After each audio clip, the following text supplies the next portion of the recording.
खबरें जो है ना वो मुड़ मुड़ के पता नहीं क्यों आ जाती हैं और आई गेस इतना कोई स्ट्रिक्ट एक्शन लिया नहीं जाता, क्योंकि कराची में मुर्दा मुर्गियों का गोश्त फरोख्त हो रहा है और बिरयानियों और मुख्तलिफ पकवानों में लोगों को खिलाया भी जा रहा है। ज्यादा जो है ना शवारमों में आपको मिलेगा। ओहो, अब पूरी एक लिस्ट दे दो मेन्यू क्या क्या है जी। गुलबर्ग पुलिस ने 2 दिन पहले मूसा कॉलोनी में कार्रवाई करके 2 मन से ज्यादा मुर्दा मुर्गियों का गोश्त बरामद किया है। 2 मुल्जमान को भी रंगे हाथों गिरफ्तार किया गया है और पता चला है कि मुल्जमान मुर्दा मुर्गियों का गोश्त शहर के मुख्तलिफ पकवान सेंटर्स और होटलों को फराहम करते थे। सिंध फूड अथॉरिटी, जिसका काम ही आवाम को मुज़र सेहत खाने पीने की अशिया से महफूज रखना है, बज़ाहिर मुकम्मल तौर पर गैर फाल है। और सिंध फूड अथॉरिटी की अपनी वेबसाइट के मुताबिक अथॉरिटी ने आखिरी कार्रवाई कब की थी? 2024 में। मुर्दा मुर्गियों के गोश्त पकड़े जाने के इस सारे अमल में सिंध फूड अथॉरिटी का किरदार ज़ाहिर है कोई भी नहीं है। मुर्दा मुर्गियों के गोश्त के बारे में किसी शहरी ने पुलिस को एक्चुअली इत्तला दी और हुआ कैसे, आइडेंटिफाई कैसे हुआ, ये हमारे साथी हैं, हमारे साथ मौजूद हैं वलीद अहमद, वो हमें बताएंगे। वलीद बताइएगा कैसे पता लगा, मतलब अगर गोश्त कहीं जा रहा हो, ट्रांसपोर्ट हो रहा हो, तो मुझे या आपको तो नहीं पता लगेगा ना कि मुर्गी जिंदा थी या मुर्दा थी, खाने में पता चलता है, पता नहीं। सो कैसे आइडेंटिफाई हुआ, कैसे पुलिस तक ये शिकायत पहुंची? जी बहुत शुक्रिया। देखिए हुआ ये कि पुलिस को, गुलबर्ग पुलिस को एक सीक्रेट रिपोर्ट मौसूल होती है और उन्हें बताया जाता है कि मूसा कॉलोनी का इलाका है जहां से मुर्दा मुर्गियों का गोश्त ज़िला बस्ती के इलाके न्यू कराची में फ़रोख्त किया जा रहा है।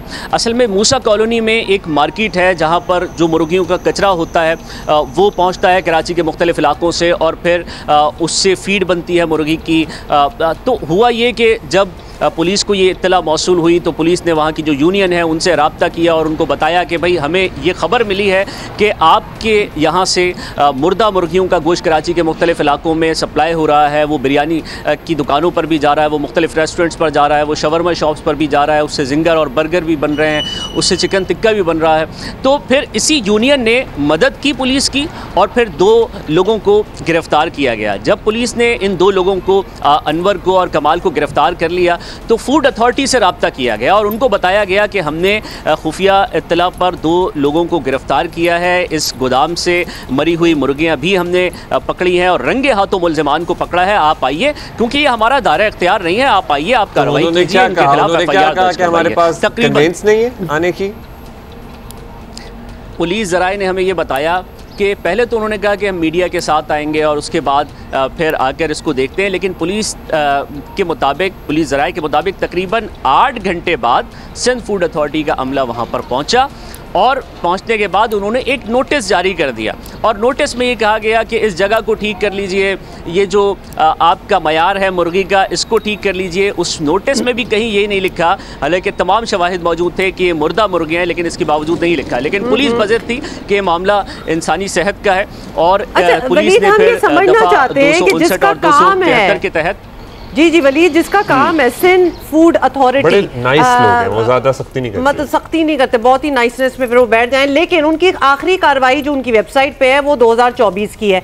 मतलब what is this authority made of? इसको कौन हेड कर रहा है, कितने लोग हैं, किस डिपार्टमेंट के तहत आती है, क्या प्रोटोकॉल होता है कि हर किसी भी किसी का कॉल आए तो ये पहुंचते हैं वहाँ या खुद छापे मारते हैं? मैं इसका पूरा मैकेनिज्म आपको समझाता हूँ। देखिए, जो सूबाई वज़ीर खुराक है मखदूम महबूब साहब, उनके अंडर ये आता है। उसके बाद फिर डीजी होते हैं, डीजी के बाद फिर फूड सेफ्टी ऑफिसर्स होते हैं। जो बैनुल-अक़वामी मयार है वो ये है कि 1 लाख की आबादी पर 1 फूड सेफ्टी ऑफिसर होना चाहिए, लेकिन सिंध में, पूरे सिंध की हम बात करें, सिर्फ 80 food officers, food safety officers हैं। जो सिंध फूड अथॉरिटी के ज़राए हैं वो ये कहते हैं कि हमें कमोबेश 600 फूड सेफ्टी ऑफिसर्स चाहिए और हमारे पास तादाद है सिर्फ 80 की। मैं आपको एक मिसाल देता हूँ। ज़िला बस्ती कराची का सबसे बड़ा ये ज़िला है, तकरीबन कमोबेश यहाँ की 40 लाख आबादी है और यहाँ पर सिर्फ 2 फूड सेफ्टी ऑफिसर्स हैं, यानी 20 लाख की आबादी के लिए 1 फूड सेफ्टी ऑफिसर है यहाँ पर। अच्छा, फिर नहीं तो एक सेकंड, एक उनको सिंध हुकूमत ग्रांट देती है। अगर जी आप कह रहे हैं 80 हैं और होने कितने ज्यादा चाहिए? 100%। हम तो सिर्फ कराची का ही सोच रहे हैं तो बहुत ज्यादा होने चाहिए। इनकी क्वालिफिकेशन क्या होती है? मतलब हम सोच रहे हैं कि क्यों ज्यादा नहीं है, क्या ये बहुत ही कोई नीश क्वालिफिकेशन होनी चाहिए? अब तो वैसे डिग्री भी होती है, food sciences, food health sciences, food safety sciences.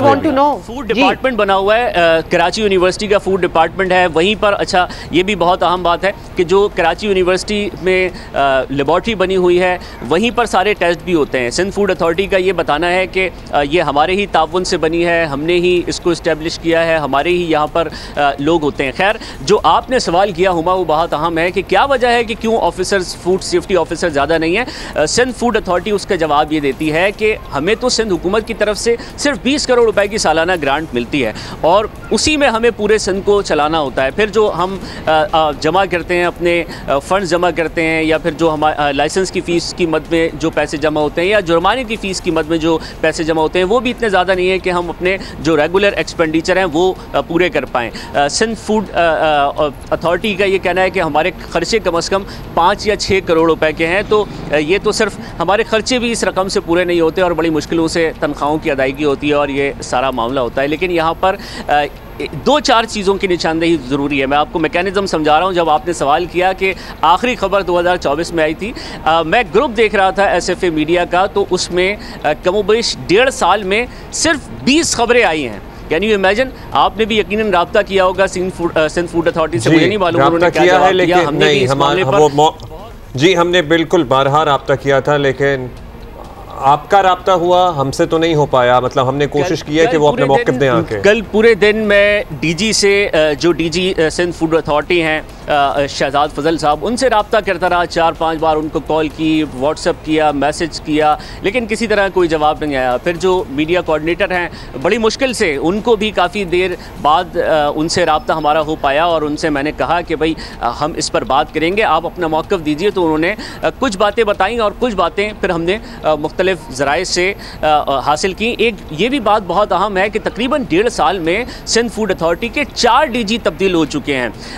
और ये आप देखें कि हर 4-5 महीने बाद एक DG तब्दील हो जाता है। आगा फखर थे, मुजम्मिल हुसैन आ गए, मुजम्मिल हुसैन फिर 4 महीने रहे, फिर आसिफ जान 3-4 महीने रहे, वो भी चले गए और अब शहजाद फजल हैं जो DC वेस्ट में थे, उनको भी 2 माह हुए हैं। जी वली, जो सारी आपने ये कहानी सुनाई है, इससे क्लियर है कि इसको सीरियसली नहीं लिया जा रहा। इसके पीछे भी बड़ी मजे की कहानी है कि क्यों 4-5 माह बाद DG तब्दील हो जाते हैं, क्या सबब है उसका। जैसे मैंने अर्ज़ किया तो मुख्तलिफ ज़राए से हमने मालूमात ली, बल्कि एक साबिक DG से भी मैंने बात की तो उन्होंने ये कहा कि एक रोज़ मैंने एक जगह ज़िला गरबी में सदर के इलाके में एक रेस्टोरेंट पर छापा मारा और उसके बाद, वो बड़ा रेस्टोरेंट था, उसके बाद फिर मुझे एक कॉल आती है एक सियासतदान की और वो कहते हैं कि आपने गलत काम किया, ये मेरा रेस्टोरेंट है। और फिर कुछ अरसे बाद हमने देखा कि वो DG भी रुखसत पर चले गए और उनकी भी वहाँ से छुट्टी हो गई। होता ये है कि हुमा अब्दुल्ला, ये जो रेस्टोरेंट का बिज़नेस है, इसमें बड़े बड़े सियासतदान आ गए हैं, इसमें सेलिब्रिटीज़ आ गई हैं और उनका एक इन्फ्लुएंस होता है। आप किसी रेस्टोरेंट पर, बड़े रेस्टोरेंट पर खाना खाएं तो बिल ही 50,000-60,000 रुपये तक चला जाता है अगर कुछ चंद दोस्त हैं और वो खाना खा रहे हैं। तो एक प्रॉफिटेबल बिज़नेस है, बड़े बड़े लोग इसमें आ गए हैं तो बड़ा आसान होता है। बल्कि मैं आपको ज़राए ने तस्दीक की इस वाक़े की, जो वाक़या मैं अब आपको बता रहा हूँ।